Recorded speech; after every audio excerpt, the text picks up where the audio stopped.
I hate flying. I've always hated flying. From the first family vacation I took with my parents, who insisted it was exciting and fun, I was absolutely terrified of it. And I have been ever since. I was hysterical in that first flight. Feeling such a huge, heavy thing just lifting off the ground felt so unnatural, and it still does.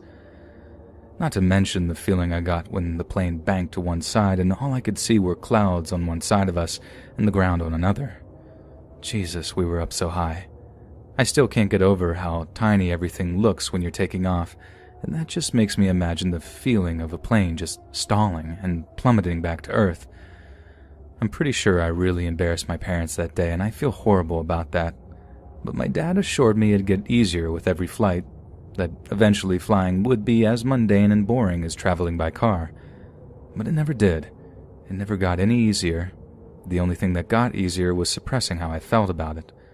Like I can't take a window seat at all, and if I'm assigned one, I spend my time on the runway pretty much begging anyone who will listen to switch seats with me. I remember a time when I had a seat next to an emergency exit. You know, the ones where the flight attendant has to ask if you're cool with having that level of responsibility. They didn't have to ask. I found her and pretty much told her straight up to move me. So in March of last year, I had a relative die in a car accident.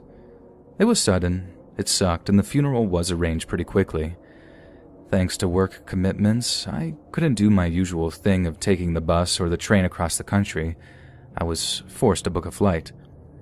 It was that or skip the funeral, and there was no way I was about to do that, so I reluctantly pack a small bag, get a taxi to the airport, and board the flight to Philly.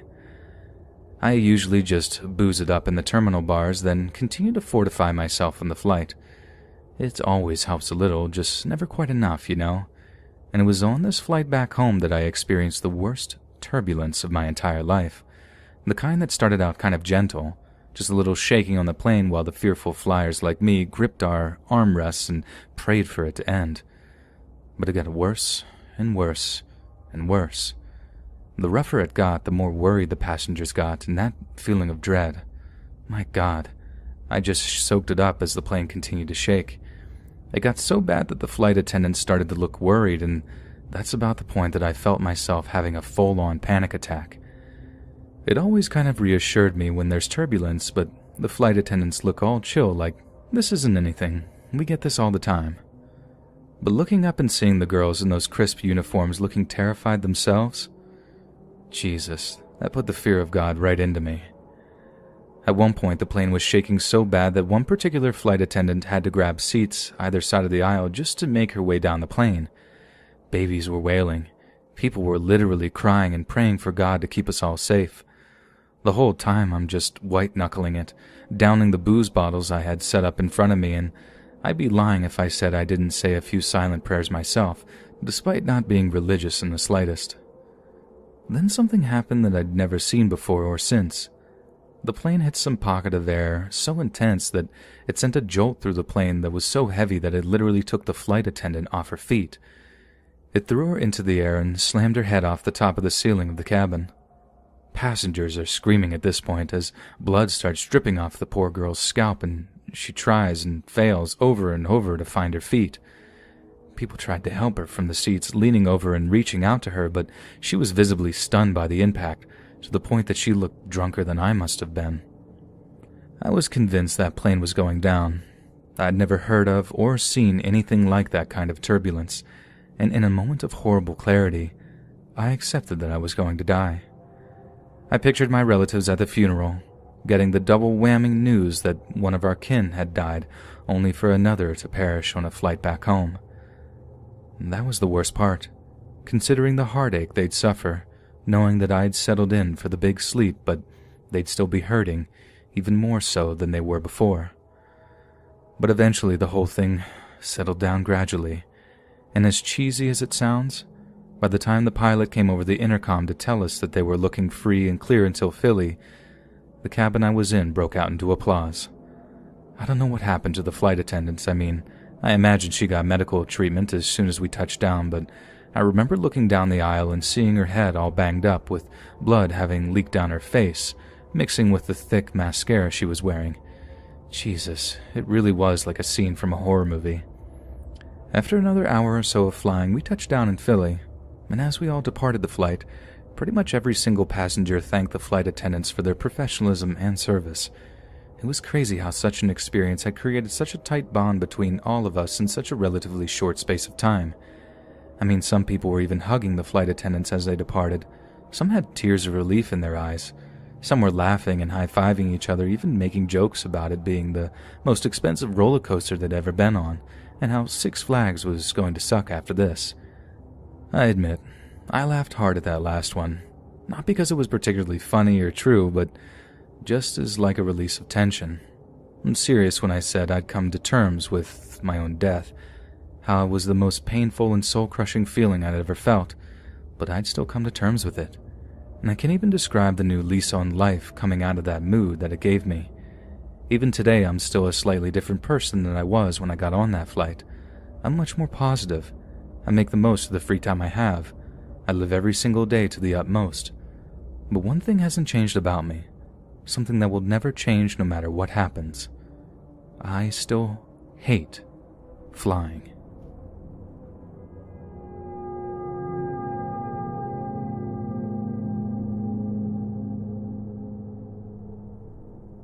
A few years back, I was taking part in a college exchange for 6 months, where myself and a Japanese student swapped places to get a taste of life in each country.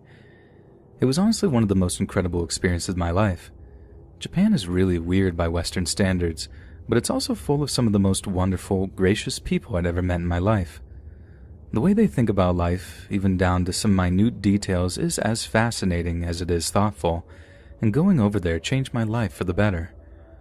But something happened on the flight home from Japan, and although it didn't mar the experience entirely for me, it left a huge black stain on what should have been a very fond memory.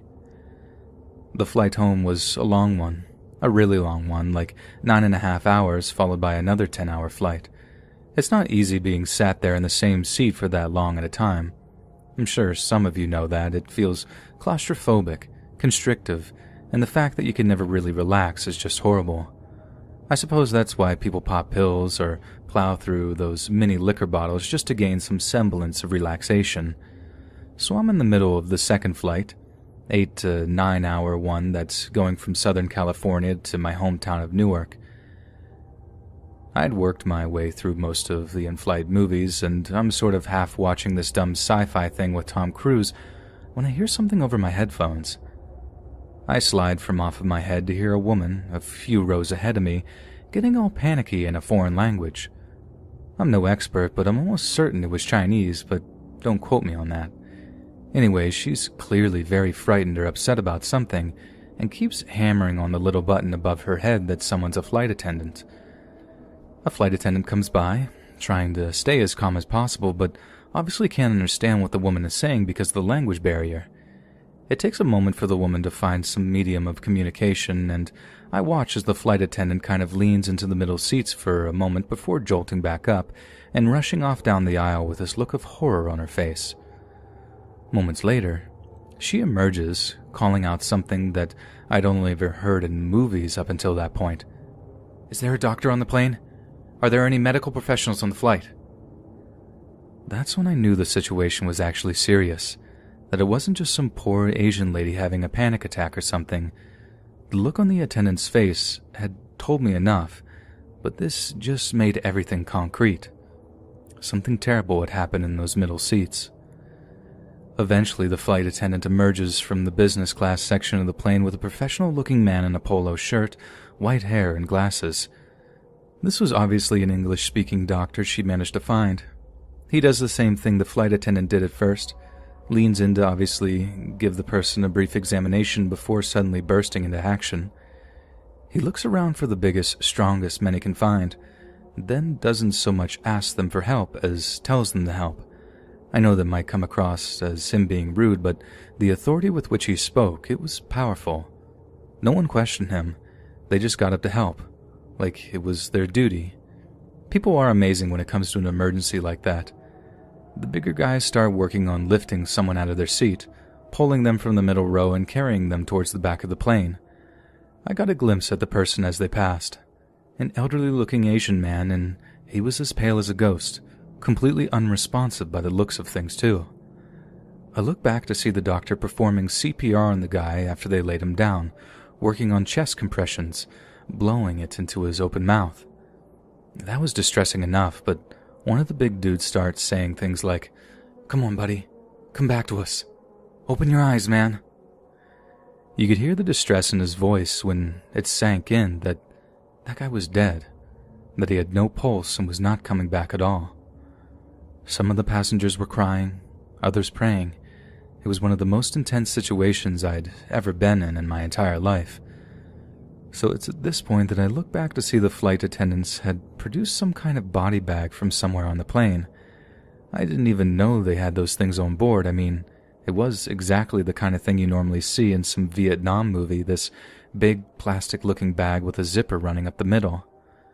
The doctor and the bigger guys help put the man inside before zipping it up, while some of the flight attendants start reshuffling people for some reason. They move everyone behind me further up the plane, actually asking a few if they'd like impromptu business class and first class upgrades. But no one asked me, so in the end it's me with a row of window seats to myself, with 2 free rows behind me, and then it's the back of the plane.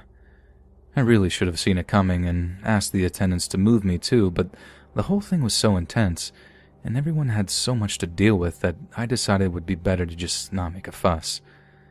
But like I said, when it dawned on me what was about to happen, I really wish I hadn't been so reasonable about the whole thing, because suddenly the guys are lifting the armrests on the second row behind me, leaning the seats back a little before hoisting the poor man's dead body up and lying it over the seats. I can't even describe how incredibly uneasy the whole thing made me. There was no smell. I mean, the body was fresh, but just the idea that maybe less than 2 or 3 meters behind me laid the body of a dead man. If it was impossible to relax before, it was now impossible to keep myself from feeling incredibly anxious. I tried to ignore it, but as you can imagine, that's just impossible.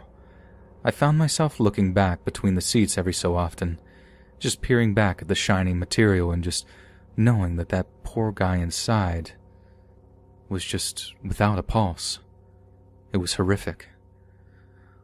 On the way off, a flight attendant took my name down and told me that I'd be entitled to money off of my next flight for being so incredibly nice and quiet about the whole thing, that it hardly ever happened, and that they were so sorry that it had to be me that the body was sat nearest to. It was the least they could have done, but honestly, I don't feel like I want to ever fly again. Not for a long time to come.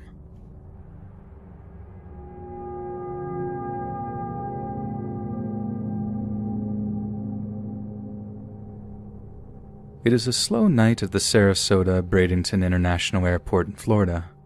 The night team are used to quiet nights, but this one is particularly subdued, with not a single traveler walking the terminals or lounges. Staff manning baggage claims or rental car company desks are bored out of their minds, making small talk while they catch up on what little work there was to complete. It's a Thursday morning around 3 a.m., with it being the 19th of December. The place is abuzz with festive cheer, albeit slightly muted by the time of night. Staff will no doubt have been discussing holiday plans, looking forward to spending time with their families after being on such a grueling schedule of night shifts. But meanwhile, something is speeding towards them, something reckless that'll put their lives in extreme danger. The staff manning the National Car Rental and Alamo Rental Car Company desks are completely unaware of what is about to happen. There are no warnings. They see nothing coming at them. There is only the faint rush of noise from outside the building to indicate anything is about to happen at all. They are completely unprepared to protect themselves from the impending danger. Then in one horrifying moment, a huge white General Motors pickup truck slams through the exterior wall of the terminal like a bullet from a gun, destroying the wall completely and sending a shower of wood and plastic debris into the interior of the building. It was traveling with such speed that the impact with the wall barely even slowed it down, and it continued to hurtle towards the rental car desks at terrifyingly high speeds, as the staff manning it jumped from their seats and rushed to safety. Luckily for them, their desk station was built incredibly sturdily and, withstood the impact of the truck thanks to its hardiness and the slightly slowed speed of the truck. But there's no doubt that the lives of the staff manning it flashed before their eyes for a moment before the truck thankfully came to a complete stop. The truck, which had been traveling on Florida's nearby U.S. Highway 41, reportedly left the road and crashed through the airport's perimeter fence, then crossed part of the tarmac before plowing through a cinder block wall and entered the baggage claim area where it eventually stopped upon hitting the desk of a rental car service. Incredibly, only the driver was injured in the chaos. By some stroke of incredible fortune, no one was stood at the desk in hope of renting a car, as if they had been, there is no doubt that they'd be pinned between it and the truck, suffering horrific abdominal injuries in the process. We actually had a late flight, but no one else was here in the baggage claim area except a couple of workers, said Frederick J. Pachalo, and the president and CEO of the airport. If this happened during the day, it would have been a much different story.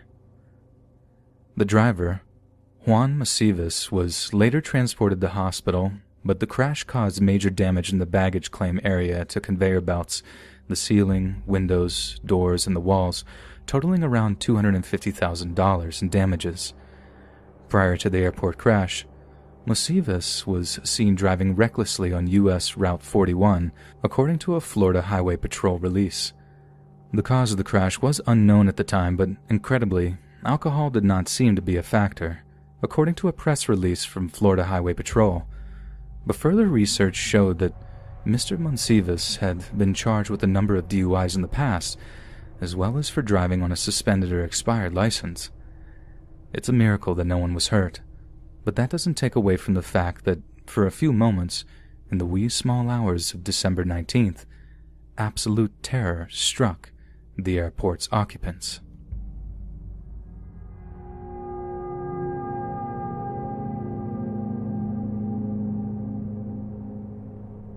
Stephen Sylvester and Pardeep Sangha were two men who were very familiar with airports and air travel. Each worked long days as taxi drivers, ferry travelers via the exact same routes to and from Heathrow Airport in London during the early 1980s.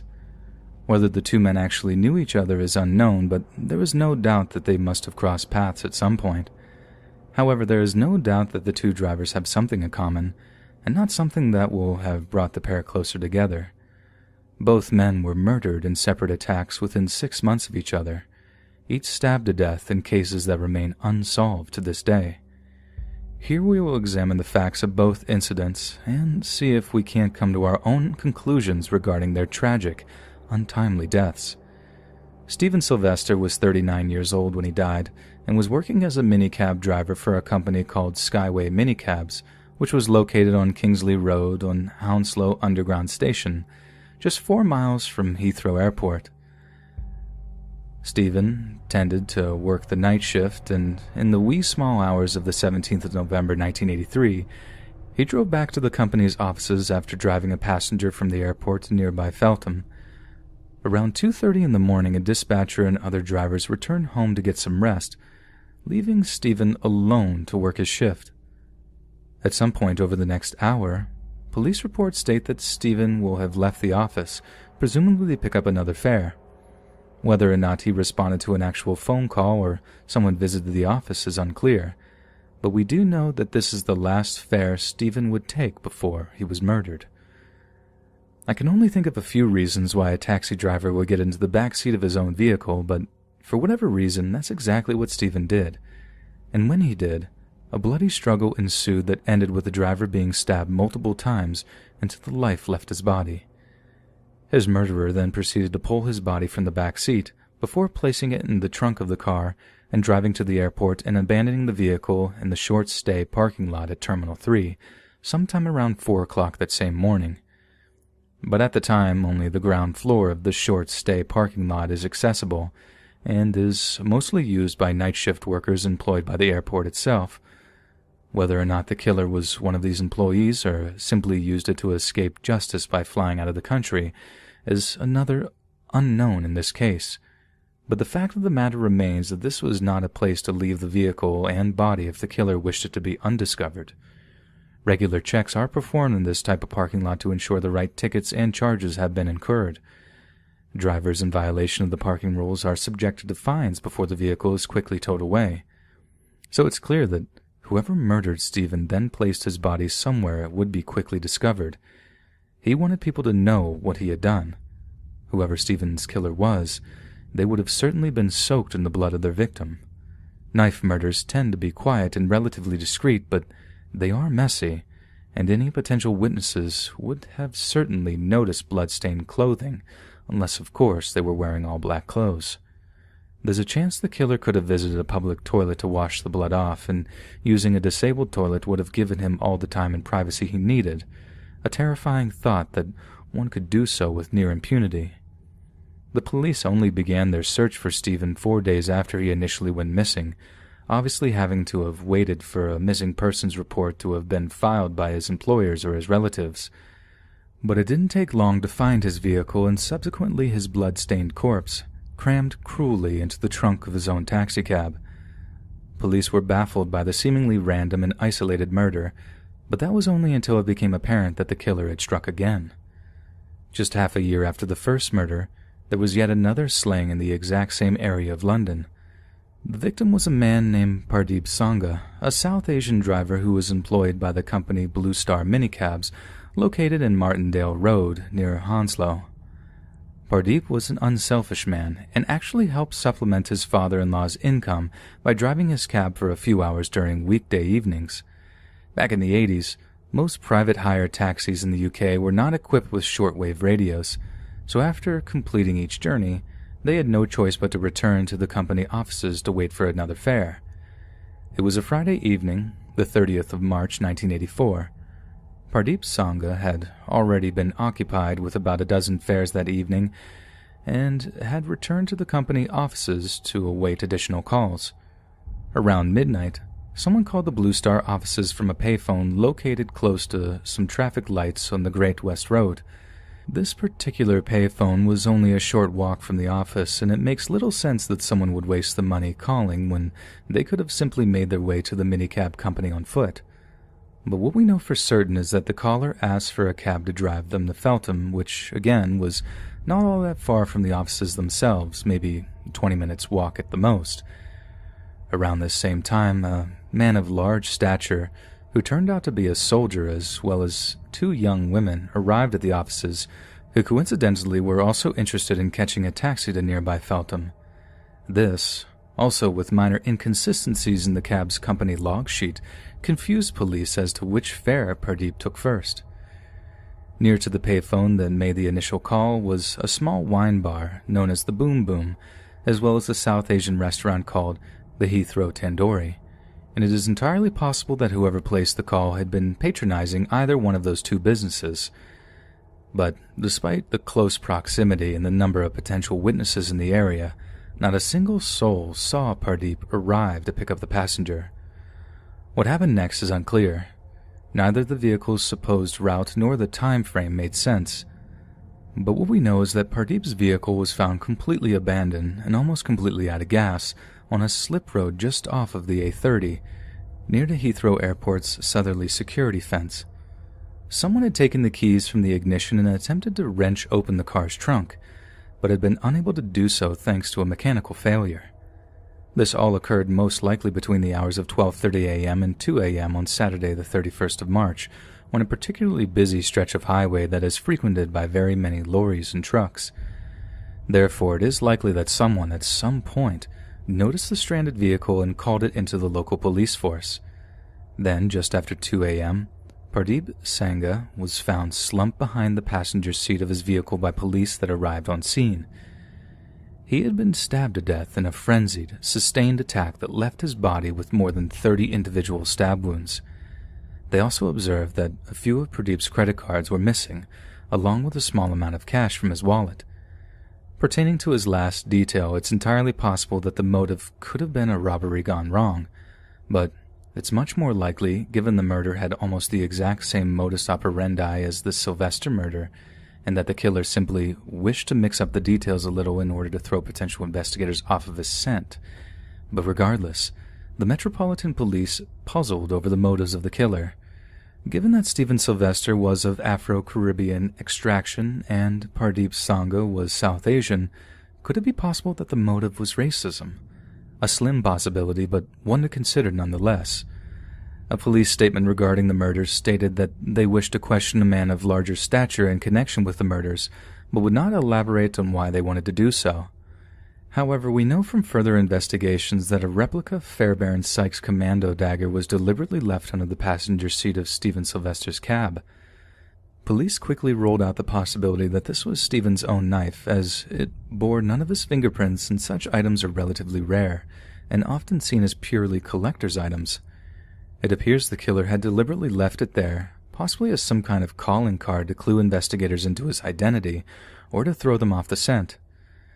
Knives quickly became the factor that united both cases, and not just because they were the murder weapon of choice.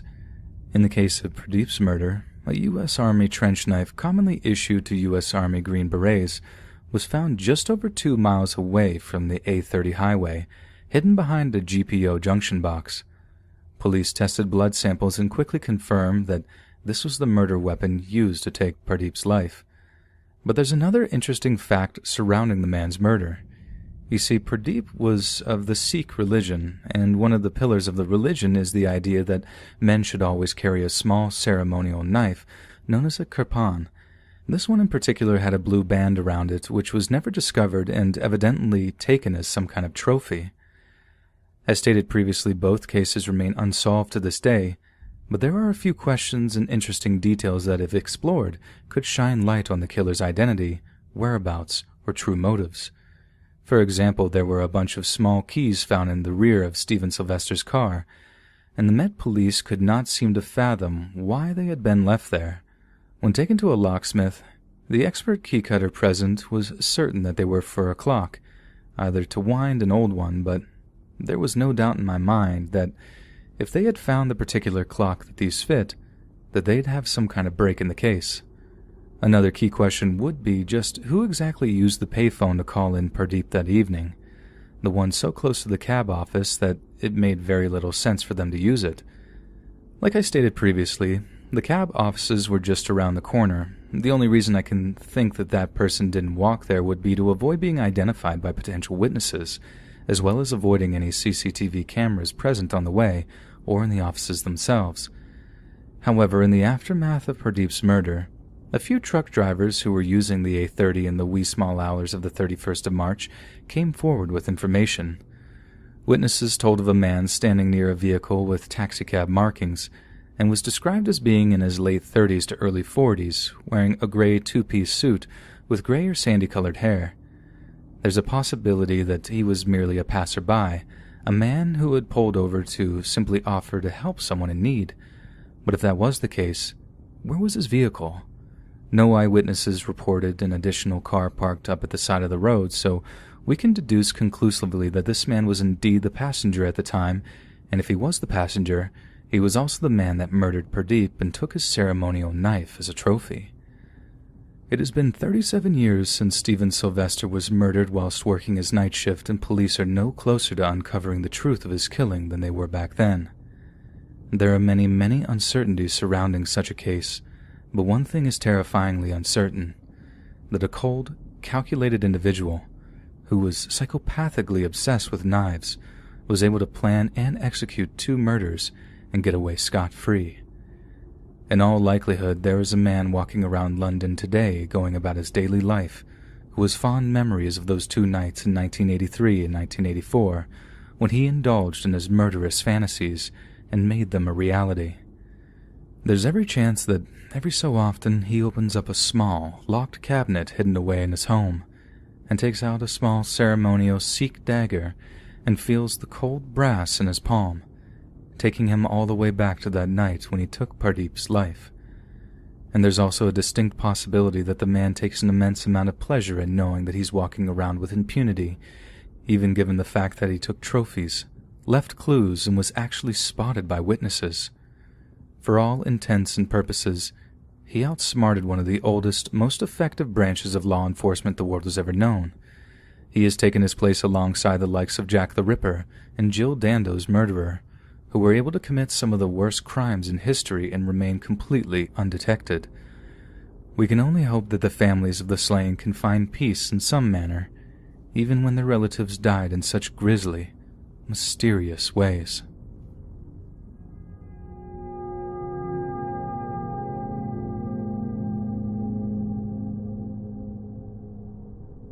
Morocco is one of the most beautiful places I'd ever been in my life. From the beaches to the deserts, from the forests to the ancient trading souks and bazaars, it's just a visually phenomenal place. I had no idea the place could even have forests, so if you were surprised to hear that, don't worry about it. Like I said, Morocco is mind-blowing. Only it's not just the sights that I found so memorable. The sounds of traditional instruments, of camels bellowing over the whipping of the riders, and the smells of Morocco are also burned in my memory. Spices, incense, sweet perfumes, but also less wholesome things like hashish. I'm not into smoking at all, really. I've always been really into keeping myself healthy, but I had some friends in uni who smoke, so I know what it smells like, and Morocco is full of the stuff. Anyway, at the end of our 3-week trip, my girlfriend and I were typically late for the return flight. We're collectively so badly organized that I'm amazed we even managed to keep our heads screwed on. We're so late in our schedule that we had absolutely no chance of taking the advice of a fellow traveler that was given us the night before. It seemed a bit weird, but he insisted that we get off the bus halfway through, buy fresh tickets, and continue the rest of the journey. When I asked him why, he just sort of tapped his nose with his finger as if to say, "That's for me to know and you to find out." He was a bit of a wanker, if I'm being honest. I'm not about to follow advice from someone like that who might have just been messing with us, and as if I had the money or spare time to just buy us a pair of new tickets for no bloody reason at all. So we ignored his oh-so-sage advice and just got the bus that we had been planning on getting. The next morning, we got on the bus from Chefchaouen, the last leg of our journey to the capital, Rabat. It was a very long, very uncomfortable journey in the rickety old vehicle that looked like it had been on the road since the 50s or something. Not to mention it was compounded by the fact that, for the first time on the entire trip, I had managed to have eaten something that didn't agree with me. Needless to say, I was feeling pretty rough. When we finally got to the airport, we must have only had about an hour's to spare before our flight departed, so we ended up hurrying through check-in and must have appeared visibly anxious to all the staff present, which is generally not a good idea when traveling internationally.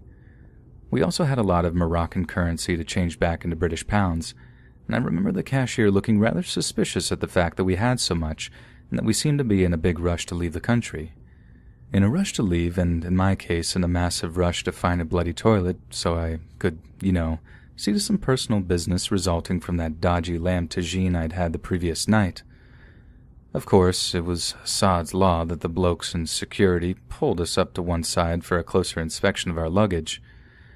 It was just what we didn't need, so naturally it's how things unfolded, just our luck.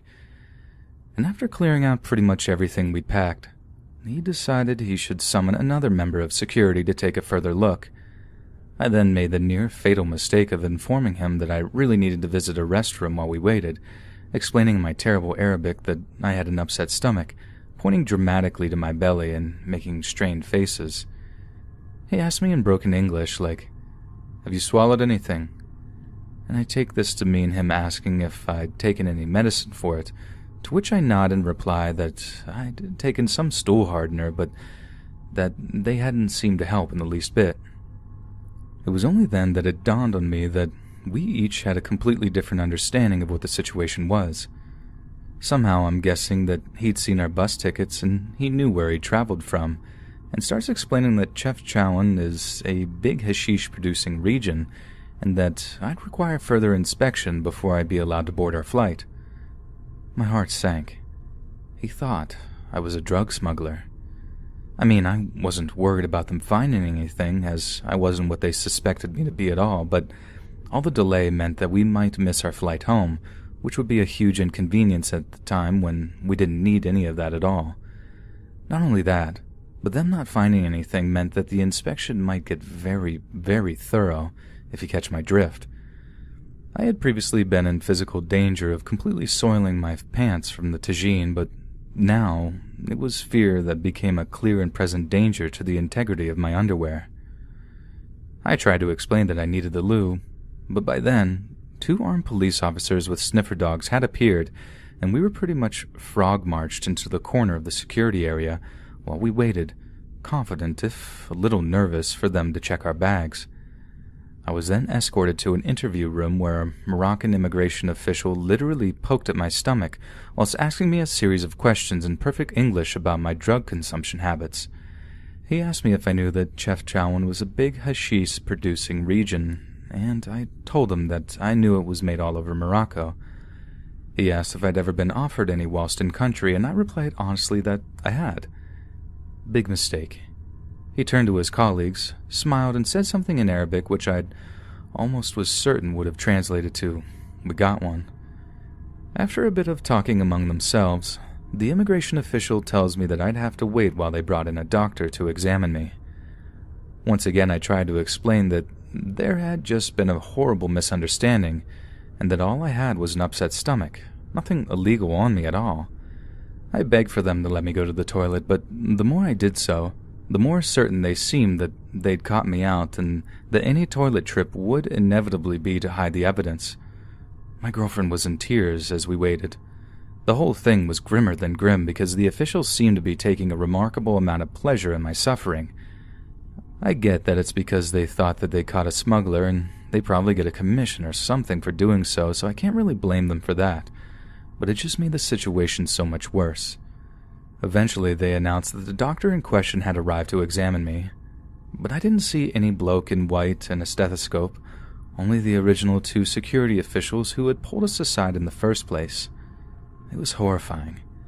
I asked if they had any medical credentials on them, but they just laughed and told me to follow them, and that if I resisted, I'd be detained in bloody Moroccan jail as a smuggler and charged with some trumped-up crime. Obviously, I had no choice but to follow them. I was led to a room deep inside some kind of detention center and was shocked by what I saw. It was something I'd never seen before, but laying eyes on the thing, it made a lot of sense very suddenly, perhaps too much sense. It was basically a large, stainless steel toilet with no obvious method of flushing what was dumped into it. This was obviously where smugglers would evacuate whatever was inside them before immigration officials could sift through the waste for whatever contraband they suspected of being secreted. Then the English-speaking official told me in a very intimidating manner that he was going to find out if I was lying or not. I actually thanked him for finally letting me use the toilet. Call it Stockholm Syndrome or whatever, but I was feeling rough as a bear's butt by this point. But when I asked him if it was possible to get a little bit of privacy, his expression turned. He told me in no uncertain terms, as he took out a latex glove and pulled it over his hand, that it was either I force out whatever was inside of me, or he'd do it himself. I was absolutely horrified. This guy was massive. I mean, a real bear of a man, and his hands were huge. Trembling with fear, I just nodded. He pushed me inside the room with the special toilet inside, closed the door behind him, then motioned through the plexiglass window for me to do my business. It was then that I realized that I would have some manner of revenge on the man, that I was about to do something truly disgusting, and that he was now the one that had no choice but to suffer through it. I did as I was told, pulled my pants down, and began to fill the bowl with all that dodgy tagine that I'd consumed the previous night. There was a moment when I thought to ask him for some privacy again, but it slowly dawned on me that I no longer cared. If he wanted to hang around to realize the giant bloody mistake he'd made, that was his business. Besides, the pure relief that I'd felt to finally sit down on a toilet, well, that made what happened next so much bloody easier. I actually groaned with relief as an explosive, thundering poo fired out of my behind, my butt temporarily becoming an aerosol of feces and intestinal mucus. I found myself looking up at him through that plexiglass window with a smug smile that said, "I told you so, mate. Didn't I tell you?" After a minute or so, he just shook his head, walked off, and let me to it. By the time I returned to my girlfriend, she was repacking our luggage, still shaken and uncertain as to what fate had awaited me in that airport detention center. She burst into tears again when she saw me, threw her arms around me while sobbing something along the lines of, "Let's just get out of here, babe. I don't want to be here another minute." My sentiments exactly. In an instance of unusual fortune for people as disorganized as us, our flight ended up being delayed by a good few hours, so we actually managed to get home without a hitch. But the whole experience taught me a lot. A whole lot. There are always just terrible cops wherever you are. Learning your rights is up there with remembering your passport, and always make sure you carry some emergency monetary notes in case you need to bribe somebody in a disabled toilet in an airport in order to save yourself from a whole world of embarrassment and stress.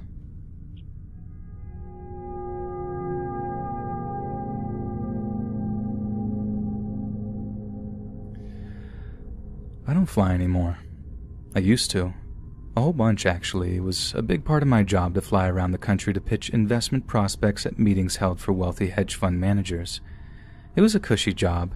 I mean, it paid far, far more than it was worth. But now I work from home and I drive everywhere. I'm talking everywhere. I live in New York City, but my parents live down in Florida since they retired, and yep, I drive down there to see them, 3 times a year sometimes. It's pretty terrible, but I'd rather drive all the way there and get the stomach flu from bad roadside tacos than fly, and now I'll tell you why. It was a regular flight from LaGuardia down to Houston, another business trip to finance flirt with oil-rich investors down in Texas. I was sat in a window seat in business class. Takeoff was perfectly normal, everything was peachy keen, nothing I hadn't done 100 times before as I thumbed through the in-flight magazine and browsed the drinks menu. I had to get up at like 5:30 in order to make the flight, and I've never been a morning person, so as soon as I was able, I shut the window flap next to me, closed my eyes, and tried to catch a few Z's so I'd be fresh as possible for the afternoon meeting.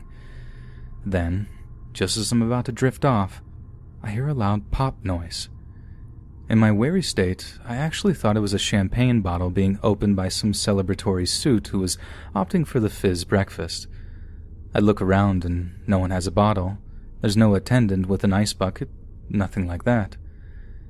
Then some horrible idea pops into my head, and in order to belay my seemingly irrational fears, I slide open to check on the plane's left-wing engine. I remember expecting it to be fine. Nothing had ever happened on a flight before, even though I've had those little flashes of fear previously. But it was not fine. The popping sound had been exactly what I feared. There was smoke billowing from the engine, and thick stream of dark vapor that trailed along as we flew. I grabbed an attendant and silently pointed out the window, not wanting to raise too much of a panic. When she looked, she turned pale, then rushed up the aisle in the direction of the cockpit. Moments later, others were noticing what I'd seen, cries of panic sounding from all along the plane as more and more people noticed the danger we were in. People were rushing over to the left side of the plane, looking out the windows and screaming. All the while, the air hostesses aboard were trying everything they could to both keep calm as well as keeping the passengers calm. Right before the terror reached fever pitch, the pilot comes over the intercom.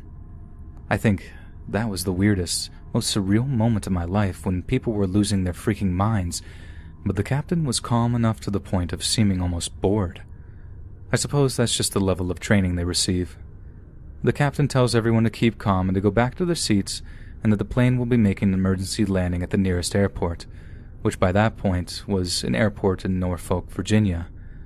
We actually landed just fine, and the only remotely bad thing to really happen that day was that I had to rearrange the investment meeting. But I swear to God, part of me thought that the plane was about to become a fireball, as the engine exploded and we plummeted towards the earth at like 500 miles an hour. It was probably the most terrifying experience I've ever endured, and despite me trying to, I was never able to get on a plane ever again. So like I said, I drive everywhere now, and as much as it sucks, it's better than getting the cold sweats and panic attacks from sitting on a runway somewhere, just waiting for the engines to go up in flames.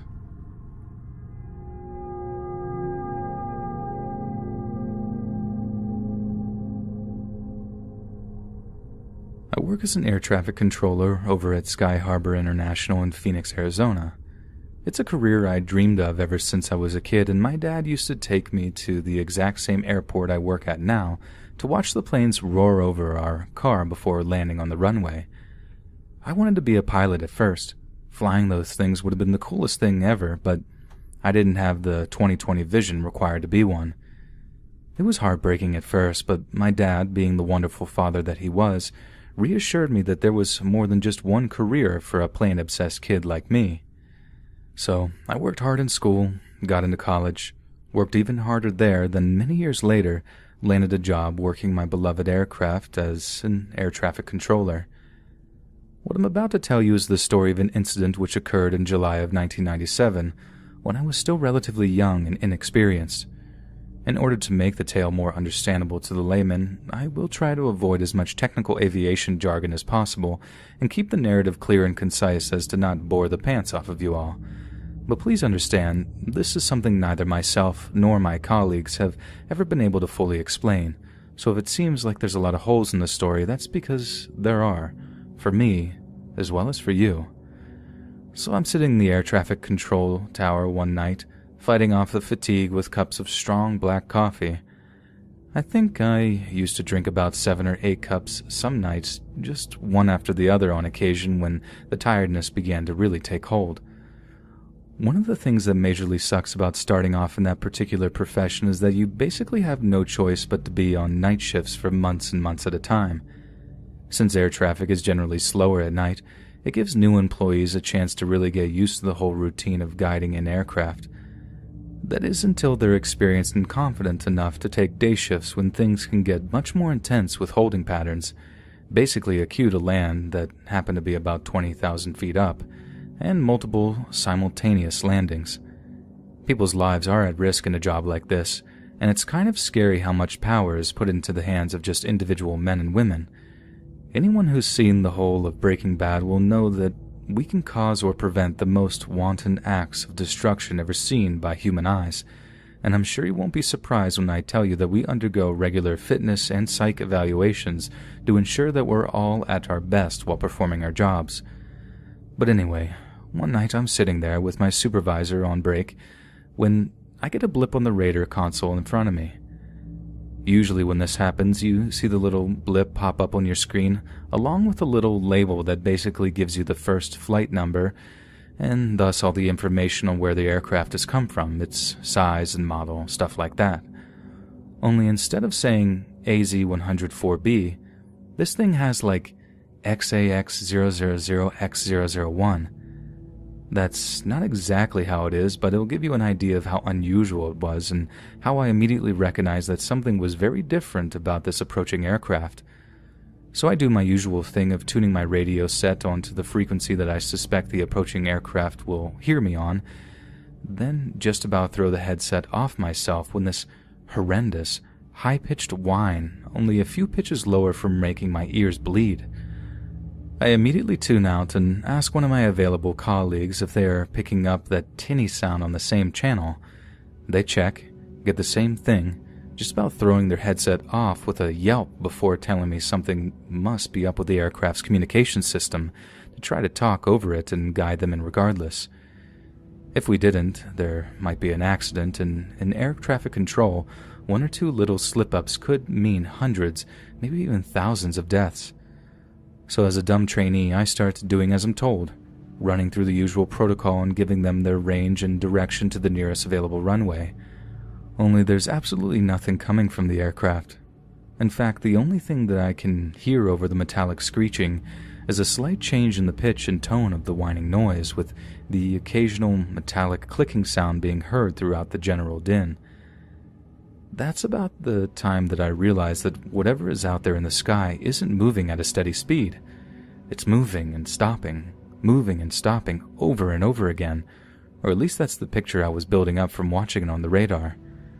There are no aircraft that I was aware of at that time that was capable of doing that, and I found myself peering out of the tower in the direction it was, trying to catch a glimpse of the aircraft's lights. Only there were none. It was like there was nothing there at all, just empty sky where flashing lights should have been. Ours isn't the kind of profession you can just ask for help with either. With the skeleton crew that mans the towers at night, it's not like everyone else isn't busy with their own thing. I certainly couldn't ask the colleague I had previously, besides I was determined to prove myself as being worthy of such a position. Then something truly bizarre occurs. The aircraft starts moving laterally, as in, to the side. Either it was some kind of military fighter embarking on some kind of emergency maneuver, a helicopter, or something else entirely. And it does so at alarming speeds. Like my closest estimation is that it moved at over 1,000 miles per hour, which would have generated some kind of sonic boom. Only it didn't, which honestly is something that confuses me and scares me even today. The blip disappeared from the radar shortly after, and I was forced to focus on another incoming aircraft that was as regularly labeled as any other. I didn't bring the incident up with anyone. I didn't want them to think that I was crazy or that the night shift was affecting me too much. I did file a report, however, but nothing came of it. It was simply filed away and forgotten about. But I've never forgotten about it, and in all my years as an air traffic controller, it's something that's never been repeated. I'm not saying it was a UFO or anything like that. I don't believe in that sort of thing. Never have, never will. But it is firmly filed under unexplained. And quite frankly, I'd do anything to find out exactly what it was. Be it an advanced military craft, a radar glitch, or something else entirely. Hey friends, thanks for listening. Click that notification bell to be alerted of all future narrations. If you got a story to submit, be sure to submit them to my subreddit, r/Let's Read Official, and give and receive feedback from the community, and maybe even hear your story featured on the next video. And join my Discord, interact with me and other listeners directly.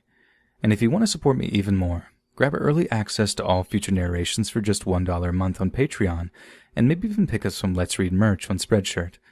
And check out the Let's Read podcast, where you can hear all these stories in long compilation form and save huge on data. Located anywhere you listen to podcasts. Links in the bio. Thanks so much, friends. And remember, do the crab dance. Do do do do do do do do do do do do do do do do.